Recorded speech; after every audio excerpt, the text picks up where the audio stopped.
Assalamualaikum warahmatullahi wabarakatuh. Jumpa lagi bersama saya Muhammad Riyadhus Shalihin, pendamping desa Kecamatan Solokuro, Kabupaten Lamongan, Jawa Timur. Selamat pagi, selamat siang, selamat sore, dan selamat malam teman-teman, tergantung Anda kapan menyimak acara ini atau vlog ini, teman-teman. Nah, sesi ini atau video ini akan melanjutkan pembahasan tentang SE nomor 9, SE Satgas COVID-19 nomor 9 tentang ketentuan pembentukan pos komando dalam kurung posko penanganan coronavirus disease 2019 dalam rangka pemberlakuan pembatasan kegiatan masyarakat di tingkat desa kelurahan. Nah, isi SE sudah kita bahas pada video sebelumnya. Selanjutnya kita akan membaca dan membahas juknis yang menjadi bagian tak terpisahkan dari SE nomor 9 tersebut. Juknis ini memuat latar belakang, tujuan, ruang lingkup, terus panduan teknis pembentukan posko COVID-19, menentukan struktur dan personel sumber daya manusia, menentukan lokasi, menyiapkan sarana dan prasarana, menilai status zonasi wilayah, terus panduan teknis operasional posko COVID-19 desa atau kelurahan, meliputi pencegahan. Pencegahan itu antara lain sosialisasi dan penerapan 3M dan pembatasan mobilitas. Terus penanganan kesehatan, penanganan dampak ekonomi, penanganan sosial. Terus pembinaan ini berisi penegakan disiplin. Nomor 2, pemberian sanksi. Yang selanjutnya adalah dukungan, pencatatan dan pelaporan, dukungan logistik, dukungan administrasi dan komunikasi. Nanti dari daftar ini ada beberapa yang bisa kita tangkap maksudnya, tapi dari beberapa yang lain seperti bidang dukungan ini perlu ada penjelasan, nanti di bawah ada penjelasan. Jadi teman-teman harus sabar menyimak ini karena kayaknya butuh waktu yang cukup panjang ini, teman-teman. Semoga vlog saya ini tidak membosankan teman-teman ya. Kalau membosankan berarti memang vlog ini sebagai media belajar tentang arti sabar. Kita harus tahu bahwa sabar itu adalah sebaik-baiknya perbuatan. Jadi wajar kalau misalnya kita harus jenuh dan tetap bertahan, itu sangat wajar sekali. Mudah-mudahan dengan tetap bertahan menyimak video ini termasuk sebagai amal ibadah kita kepada Allah Subhanahu wa Ta'ala. Saya juga akan sabar dan membaca ini sampai selesai. Oke, kita perlu baca juga tujuan panduan teknis ini bertujuan sebagai pedoman operasional bagi semua unsur pelaksana yang terlibat dalam posko COVID-19 desa dalam upaya pencegahan dan pengendalian pada tingkat desa kelurahan. Tujuannya adalah memberi pedoman operasional yang lengkap dan jelas bagaimana penanggulangan COVID ini, pembentukan posko dan penanggulangan COVID di desa itu dijalankan. Itu yang latar belakangnya sudah kemarin itu, bahwa rumah sakit kita sudah overload. Terus C, ruang lingkup berupa pencegahan, penanganan, pembinaan, pendukung. Nah, pencegahan yaitu penerapan 3M, penanganan yaitu testing, tracking, treatment. Ini penanganan ini tentu saja kita desa akan berkoordinasi secara intensif dan aktif dengan tim Satgas Kabupaten, karena yang punya sumber daya melakukan 3 hal testing, tracking, dan treatment adalah Satgas COVID-19 di kabupaten.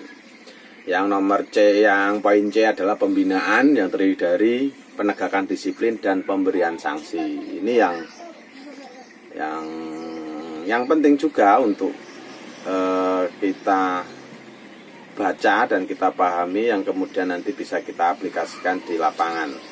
Yang D ada pendukung yang terdiri dari pencatatan dan pelaporan, logistik, dukungan, komunikasi, dan administrasi. Oh ya, di penjelasan SE di atas yang dalam video kemarin sempat disinggung adalah bekerja sama dengan TNI Polri di Kecamatan Dampingan saya. Perlu saya informasikan, teman-teman dari TNI dan Polri sudah bergerak kemarin, dan beberapa desa saya lihat itu ada 3 desa yang sudah terbentuk poskonya. Wah, luar biasa ini Pak TNI dan Polri ini, kalau sudah bergerak cepatnya bukan main. Terima kasih Pak Supriyanto, Kapolsek Kecamatan Solokuro, atas gerak cepatnya. Terus selanjutnya adalah, nah itu yang terjadi di Kecamatan Solokuro. Mungkin di tempat dampingan teman-teman juga terjadi hal yang serupa, karena itu memang perintah dari Kapolri langsung dan dari Mabes TNI pusat. Jadi hampir nanti seluruh Indonesia bergerak, dan pendamping desa juga akan bergerak melengkapi beberapa hal yang kurang dan mungkin perlu kita asistensi, fasilitasi lebih lanjut. Utamanya soal penatausahaan keuangan, soal perencanaan, administrasi, dan pelaporan kepada Kemendes terkait segala hal tentang aktivitas desa itu nantinya.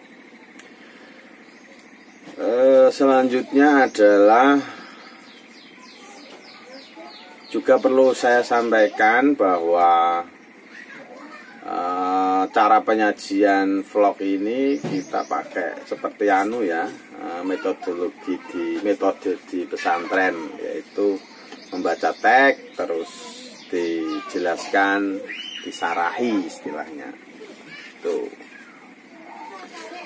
Semoga teman-teman sudah pada ngopi, sudah pada sarapan. Saya ini sambil ngopi teman-teman, monggo.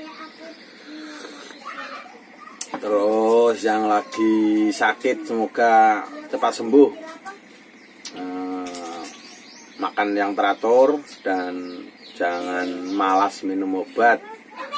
Kalau sakit segera berobat. Dan pada teman-teman yang sekarang lagi kurang bergairah atau bahkan berduka, saya turut berdoa mudah-mudahan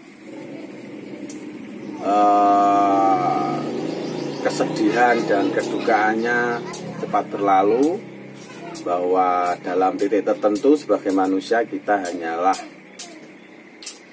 penerima takdir, tinggal mudah-mudahan dari sekian hal yang menimpa kita menjadikan kita lebih dekat dan lebih makrifat atau mengetahui kebesaran dan sifat Rahman Rahim Allah kepada kita hambanya ini. Itu mungkin yang dikehendaki oleh pencipta takdir. Panduan teknis pembentukan posko COVID-19 desa kelurahan menentukan struktur dan personel sumber daya manusia. Nah, ini untuk struktur COVID-nya adalah Ketua Posko COVID-19 Desa atau kelurahan dijabat oleh kepala desa atau lurah langsung, tidak boleh diwakilkan, teman-teman. Jikapun kepala desa berhalangan, entah sakit atau lagi ada kekosongan nanti ada PAW PJ-nya kan.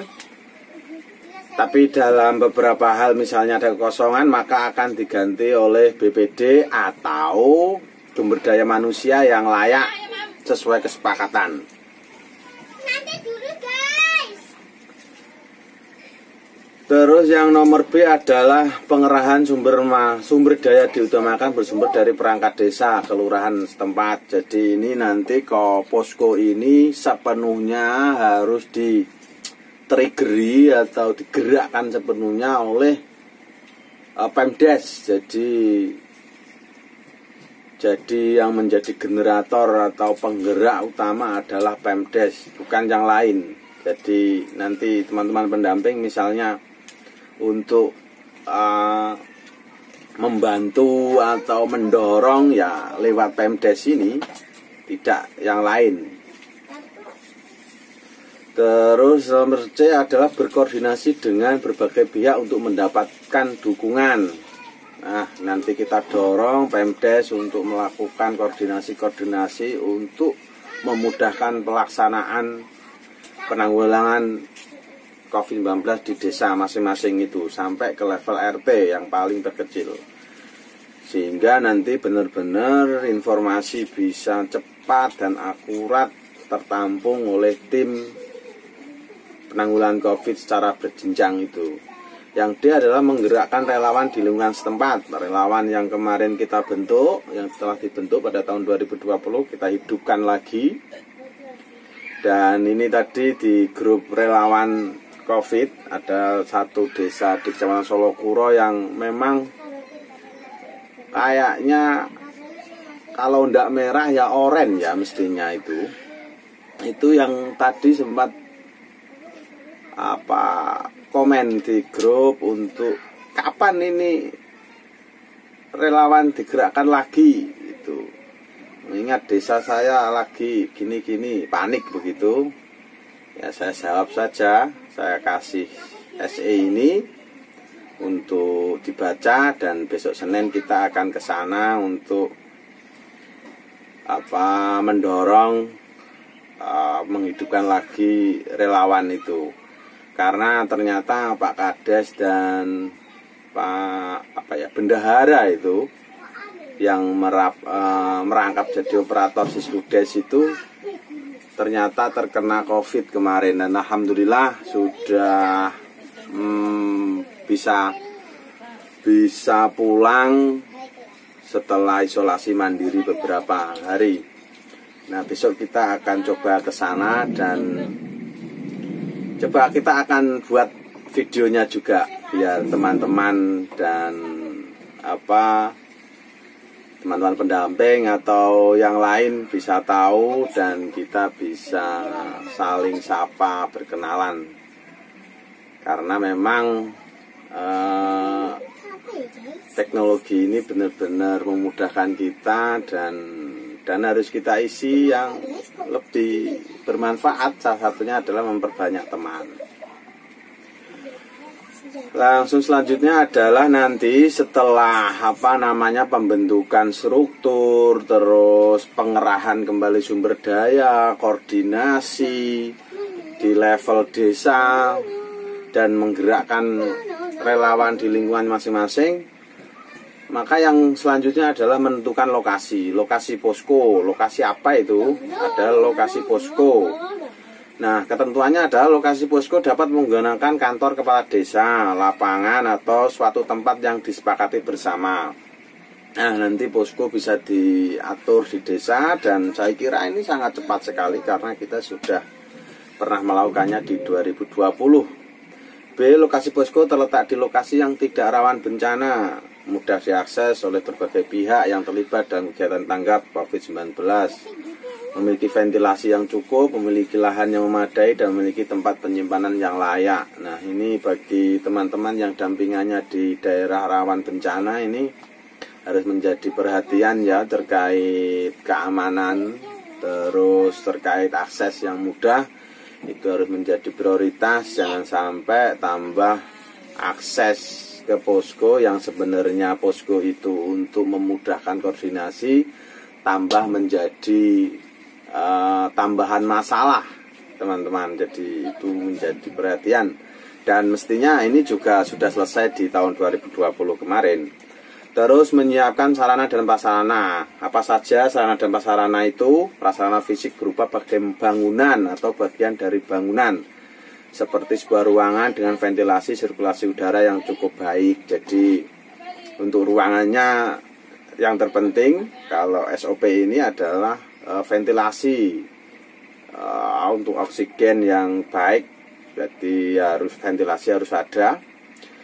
Terus B, sarana komunikasi, internet, telepon seluler, radio komunikasi, laptop, komputer. Nah, ini memang agak repot juga, karena internet ini ternyata juga belum benar-benar merata. Saya saja di Kecamatan Solokuro ini yang masuk wilayah Jawa Timur, itu saja internetnya masih kadang enak, kadang enggak, masih tergantung dengan alam begitu.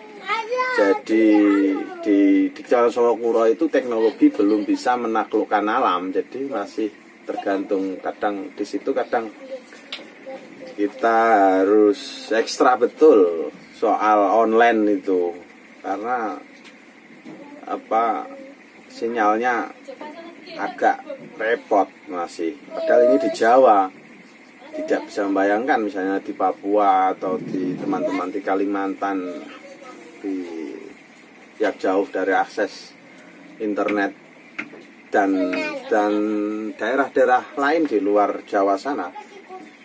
Ya, mudah-mudahan itu bisa kita atasi ya, bagaimanapun itu. Jadi yang kita bisa kerjakan, kita kerjakan. Yang tidak mungkin kita kerjakan, ya kita nomor 2-kan lah.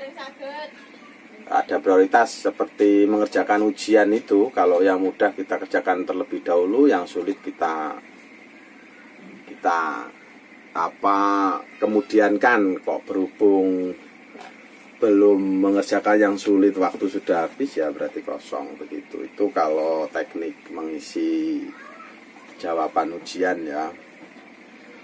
Terus sarana transportasi ini harus menjadi pertimbangan. Sarana administrasi, ATK, dan formulir pencatatan serta pelaporan ini juga penting sekali, harus diperhatikan. Jangan sampai pelaporannya kelendang, habis kegiatan tambah timbul masalah. Ini jangan sampai. Ini adalah saya kira domain pendamping desa ya, teman-teman pendamping desa ini, untuk benar-benar mengawal administrasinya. Karena kadang desa itu ya mungkin terlalu banyak item yang mesti dikerjakan ya, sehingga perlu kerelaan hati, kerendahan hati kita untuk terus mengingatkan dengan cara-cara terbaik. Yang E adalah sarana pendukung protokol kesehatan, masker, hand sanitizer, disinfektan, dan lainnya yang dibutuhkan. Kebutuhan infrastruktur dan logistik disesuaikan mengacu pada situasi dan kondisi desa masing-masing. Ini juga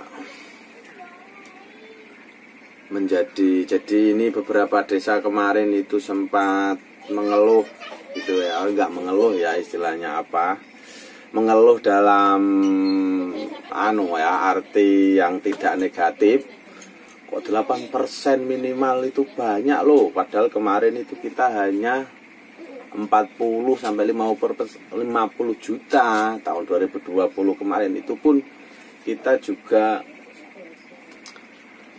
agak repot meng-SPJ-kan, apalagi tidak diperbolehkan untuk honor relawan gitu. Nah, ini pada juknis ini barangkali ini bisa menjadi acuan kepada teman-teman desa untuk menjadi kegiatan lain selanjutnya di penanganan ini, karena minimal 8% itu cukup tinggi. Bayangkan misalnya Pagu Dede itu 700 sampai 800 itu sudah 60 juta. Tuh. Kalau 1 miliar berarti ya 80 juta. Terus D adalah menilai status zona wilayah. Coba kita kita baca ini bagaimana panduan Satgas Covid-19 terkait menilai situasi zonasi wilayah yang kemarin di SE Gubernur ada 4, terus ditindaklanjuti di SE juga Bupati Lamongan juga ada 4 itu SE Gubernur ya, Gubernur Jawa Timur menindaklanjuti dari surat edaran Mendagri. Terus jadi ini penjelasannya adalah kepala desa atau lurah mengkoordinasikan ketua RT atau ketua RW yang ada di dalam wilayah kerjanya untuk menilai kondisi situasi zonasi, apakah termasuk dalam zonasi merah, oranye atau kuning. Penilaian kondisi status zonasi wilayah ini mengacu pada instruksi Menteri Dalam Negeri nomor 3 tahun 2021 ya, instruksi lah bukan SE, ini tambah instruksi. Tentang pemberlakuan pembatasan kegiatan masyarakat berbasis mikro dan pembentukan posko penanganan coronavirus disease 2019 di tingkat desa dan kelurahan untuk pengendalian penyebaran coronavirus disease 2019 dan penilaian kondisi status zona wilayah tersebut. Maka kepala desa lurah dapat menentukan kegiatan pengendalian yang sesuai kriteria zonasi pengendalian wilayah hingga tingkat RT dengan kriteria sebagai berikut. Oke, berarti penentuan zonasi ini kita tentukan di desa dengan koordinasi dengan RT RW dan beberapa tokoh masyarakat atau beberapa pihak di desa yang barangkali punya kompetensi untuk bisa menjelaskan tentang kondisi di desanya. Nah, ini penentuan zonasi zonasi ini memang mekanismenya seperti musdes, jadi secepatnya untuk melakukan koordinasi untuk penentuan zonasi ini, ngecek apakah ada keluarga atau tetangga yang terkonfirmasi positif, apakah ada yang dirawat di rumah sakit, diperjelas kenapa sakitnya COVID atau enggak. Itu nanti kita compare dengan data dari instruksi Mendagri yang ada kriteria hijau, kuning, oranye dan merah itu. Nah, apa sih ya zona hijau? Ini dijelaskan lagi dengan tidak ada kasus di satu RT. Jadi zona hijau itu sama sekali tidak ada kasus di satu RT. Nah, ini pengendalian dilakukan dengan surveillance aktif seluruh suspek dites dan